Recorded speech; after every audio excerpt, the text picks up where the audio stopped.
ساکن ناحیه به نام شمس‌الدین شاهین از دهات شوراباد دهه تودانی شریفخان رجبوف با استفاده ثمرناک قطعه زمین نزد حالگی امسال حاصل فراوان به دست آوردنی است. روزهای نزدیک به جمع‌آوری کارتوشکا شروع می‌نماید. از روی مشاهده معین کرد که هر یک نهال 2 کیلوگرم و زیاده از آن حاصل دارد. صفت محصولات در حال خوب است. این حالت امک شریفخان را خرسند نموده است. در روز سوم ماه ایول از حاصل کارتوشکا و دیگر محصولات زمین با قناعتمندی گپ می‌زند. محصولات امسال بهترین است. از سال گذشته بهترین امسال که امسال حاصل خوب ان میگیریم. قطعه زمین نزد حالگی منزل استقامتی امک شریفخان جای خالی ندارد. زمین به قطعه‌ها جدا کرده شده. غیر از کارتوشکا محصولات‌های دیگری سبزیجاتی کشت کرده شدند. در زمین اویلوی کار میکنند. اینا بودرینگ میگیریم، اینا کاپوس میکاریم، اینا برگ نیوزبو، برگ لبلبو، همه چیزا را خود کادو، همه چیزا را استفاده میبریم خود در زندگی. ولی ما همین زمین استفاده میبریم، ولی ما میخرونیم. ما مثلا بزرگ همون چیزا میگیریم. فقط مثلا ذخیره میکنیم، ایشو به همین زندگیمون رو پیش میبریم.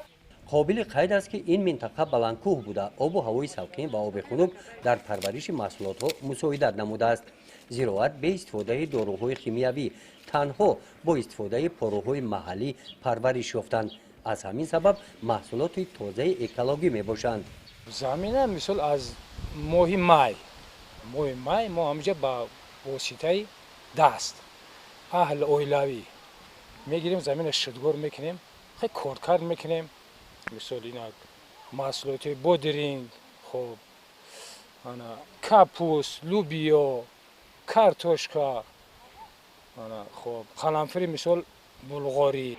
در ناحیه به نام شمس‌الدین شاهین در دهات شوراباد با توسعه و بردن کارهای ترغیباتی گروه‌های کاری جماعت دهات در سمت استفاده ثمرناک زمین‌های نزد حولگی به مثل امک شریفخان در دیگر خواجگی‌ها استفاده ثمرناک زمین‌ها به راه مانده شدند. امروز با کمال احترام گفتم میتونیم که در قلمرو جماعت چخیلی که از پایان پیشوی معظم ملت پرزیدنت جمهوری برمیاد برای ذخیره سولای خوراک.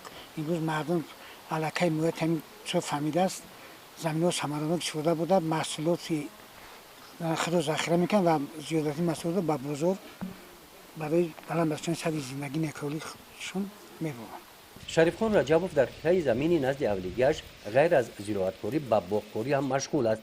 اینجا درختان گوناگون میوه دهنده پرورش یافتند که همه ساله ده‌ها تن میوه‌های شهدبار جمع‌آوری نموده با تیار نمودن شربت و شیرینی‌ها و میوه خشک ذخیره زمستان می‌نمایند. گزارش خواجه نظریف خدای نظر ظهوروف از ناحیه به نام شمس‌الدین شاهین برای برنامه اطلاعاتی نوید.